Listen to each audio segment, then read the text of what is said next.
एई आचार को देखला परे केउ मानको मोहरे पानी आसिला नियाती कमेंट लिखिबे आ को मानको आचार खाया को भल लागे नियाती लिखिबे।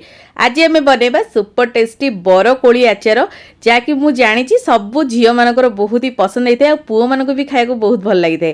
आउ जदि आपको केबे बनै ना अति सहजरे किपरि बरकोलीर सीजन आसीगला जदि आपण पाखे अच्छी आ मिलूची निहाती आप स्टाइल बनातु खाई पूरा मजा आसीଯିव। नमस्कार ओडिया बो रोसई को आपण मानक बहुत बहुत स्वागत। एठी देखो मु किछि बरकोली नहीं पाखापाखि 1 किलो बरकोली थिला एठी आको मु भला बे सफा करनी आ तार डेम्फो को मु छिंडे देइछि आ गोटे गोटे डेम्फो रहि जाइछि जोटे छोट डेम्फो थिला मु छिंडेइनी किंतु छिंडे देले बहुत भलो। तापर एठी देखोनु सब बेले कोन करिवे ना सफा कर सला पे तोटी सुखे नेले त जेंति पानी अंशटा कटि जिवो से बेले आपण पोछि देकी किछ समय रखि नेबे। तापर हमें ऐड करबा 2 चम्मच लूण आ एठी अल्प टिके मु हळदी दउछि जेंति कि हमर आगु जाईकी कोली रे पोको लागिवनी किबा फिंपी आसीवनी। जदि आपण लूण हळदीटा ठीक रे देइथिबे ना प्रथमरु आपणकर आचार केबे भी खराब होबनी। आगुरो भी मो चैनल रे मु बहुत प्रकार आचार रेसिपी शेयर करछि जदि देखि नांदी निहाती डिस्क्रिप्शन चेक करिवे सेठी आपण सब प्रकार आचार रेसिपी पाई जिवे।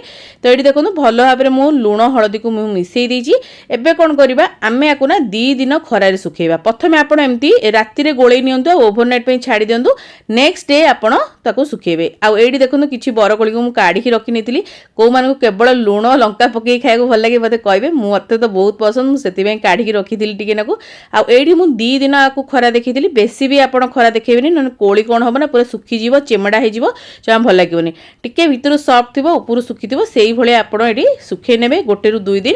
तापर हमें मसला रेडी करिबा। 2 दिन पर एटी मसला मु रेडी करछि। तो एटी देखुन 2 स्पून जीरा 1 स्पून पान मधुरी आउ आधा स्पून रु टिके कम मेथी नेछि आउ एटी गोटे बड़ स्पून मु नेछि सोरिस।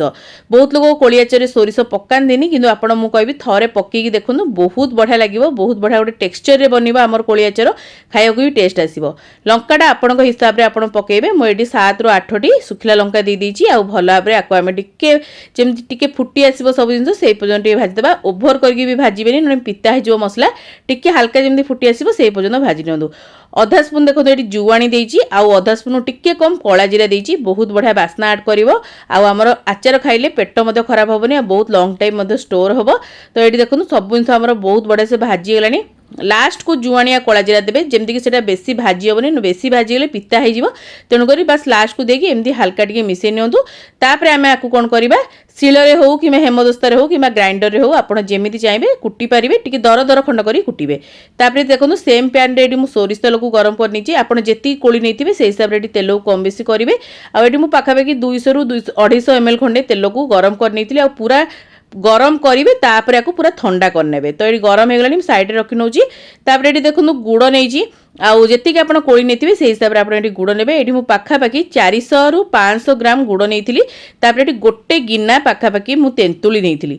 तेंतुली को मु टिके बतुरी की रखिथिली ताको एटी ऐड करनबा। तेंतुली बतुरी रखले कोन हो माने रांधिया पई सहज होबो। अल्प टिके पानी देकी एटी मु गुड़ को रांधुची आउ भलो भाबरे गुड़ को मेल्ट कर दबा। कोली आचार तेंतुली देकी देखिबे बहुत बढ़िया टेक्सचर आसीबो खाया को भी बहुत ही टेस्टी बनी थाए निहाती देबे जमा भी स्किप करिवेनी। देखो एटी कोली को मु सुखे की नै आस्थिली। तापर हम एटी कोली को ऐड कर दबा। जेते बेले देखिबे गुड़ हमर मेल्ट हे जिवो कोली को संगे संग ऐड कर नेबे आ भलो भाबरे कोली को मिसेगी आमे एई गुड़ पानी रे ही आमे भलो भाबरे टिके सिजिबा को दबा रांधेबा को दबा 5 ରୁ 7 मिनिट एटी भलो भाबरे कुक करिवे। एबे देखुनु गुड़ रे बहुत ही पानी अंश अछि जमा भी हमर गुड़ पाग धरिनी सेही पर्यंत हमर जेमति गोटे तार आसला पर्यंत तार कहिबेनी माने चिपचिपा हला पर्यंत सेही पर्यंत आपण एटी कोली को रांधनु जा फळ रे कोन हो ना गुड़ पानीटा हमर कोली भितरे पसि जिवो आ हमर बहुत ही सॉफ्ट हे जिवो कोली आ बड़ बड़ कि फुली जिवो कोली मते आ खाया को आगु भल लागिवो। एटी देखो किछि हळदी गुंड देई देइछि आउ काश्मीरी लंका गुंड देइछि कलर पई एटा राग होबनी हेंगु देइछि आउ आपण हिसाब रे आपण कम कम बेसी करिवे एटी मसला को। तापर लूण देई देइछि एटी 1 स्पून पाखापाखि आगुरो हमें लूण देइथिले से हिसाब रे लूण को एटी कम बेसी करिवे भल भाबरे सब जिंस को मिसेबा आउ टिके कुक हेबा को छाडी देबा।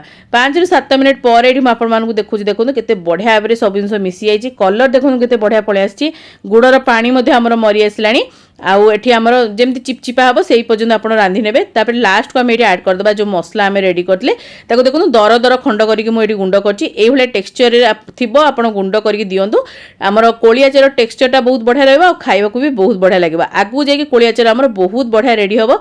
तो एठी तापर भलो हबे टी मिसेई नबा। तापर याको हमें ठंडा करबा किंतु ठंडा करिया पूर्व तेलटा निहाती देबे भूली जिवेनी। जदि आपण तेल खाइबा पसंद करनांती किंबा तेल पकेउ चाहनांती ताहले मध्ये आपण सेमिति करि परिबे, किछि असुविधा नै। ए आचार जमा भी खराब होबनी, किंतु आपनको माने सप्ताह रे 2 रु 3 थर आपण खरा देखिया पड़ियो। जदि आपण तेल दे दोचनी आपण मासु जदि 3-4 थर भी खरा देखै देबे ताले आपनकर पूरा लॉन्ग टाइम कोली आचार स्टोर होबो। एडी देखो सब जिंस को भलो से मिसी देथिली, तेल भी ऐड कर देथिली। आ तेलटा सबले ठंडा हैला पर ही देबे, गरम थिबा अवस्था रे देबेनी। ठंडा अवस्था रे देले ना हमर कोली आचारटा बहुत ही लॉन्ग टाइम स्टोर होबो आ बहुत बढ़िया भी लागिवो खाया पे। तापर चट्टू साजरे एठी देखो तुम एमती टिके करनोची, एमती कले कोन हो ना कोली उरा टिके फाटी जिवो आ भितर को बहुत बडा भाबरे मसला पळेबो। तो एठी हमर कोली आचार रेडी, आको हमें पूरा ठंडा करनबा। एठी देखो तुम मोडी गिन्ना को आपन को काढी के देखोतली टेक्सचरटा केते सुंदर हेची कोली रो। आ आकु आपन 15 रु 20 दिन पई एमिति ही रखि नियंतु, जा फल रे कोली बहुत भल भाबरे मसला को पी जिवो। आ तापर आपनकर कोली आचार पूरा रेडी हिजिवो आ खाया को बहुत भल लागिवो। आपन को इंस्टेंटली खाइले सेते मजा न आसी पारे, किंतु आपन जदि रखि देबे किछि दिन आ खरा देखै देबे किछि दिन, देखिबे आपनकर कोली बहुत बढ़िया लगिबा आ बहुत लॉन्ग टाइम मध्ये स्टोर होबो। आपण जंकर जेते बेले भी मने पड़िबो आपण कोन करिवे ना एमती काचो बोतल को नै खरा टिके थोई दोथिबे, ताबे नै आस्तुबे। जदि आपण मासु को 3-4 थर भी खरा देखै दोचनी आपनकर आचार बहुत ही लॉन्ग स्टोर होबो। आपण को जे कोनोसी एयर टाइट कंटेनर रे रखिकी वर्ष वर्ष धरि एन्जॉय कर परिबे, जमा भी खराब हेतै। এই আচার যেতে পুরোনো হব না সেতে টেস্টি বনিব। তো আপনার আড়ে যদি বরকোলি মিলানি তাহলে নিহতি ভাবে মো স্টাইল থরে বরকোলি আচার को रेडी करंतु। केमती लागिला आपन मतामत को शेयर करिया को बिल्कुल भी भूलिबेनी। ओडिया बोरो छोटो रेसिपीटी भल लागितिले लाइक करिवे, शेयर करिवे, चैनल नुआ थिले सब्सक्राइब करिया को भूलिबेनी। फेसबुक पेज रे वीडियो को देखुतिले लाइक शेयर करिवे, आपन मतामत को शेयर करिवे कमेंट माध्यम रे। पेज को फॉलो करिया को बिल्कुल भी भूलिबेनी। हमर इंस्टाग्राम पेज को मध्ये फॉलो करनेबे। आगु को ओडिया बहु एमती बहुत सारा बडा बडा रेसिपी सब आपन मानो पई नेके आसीबो। तो आज पई एतिकी। जय श्री जगन्नाथ।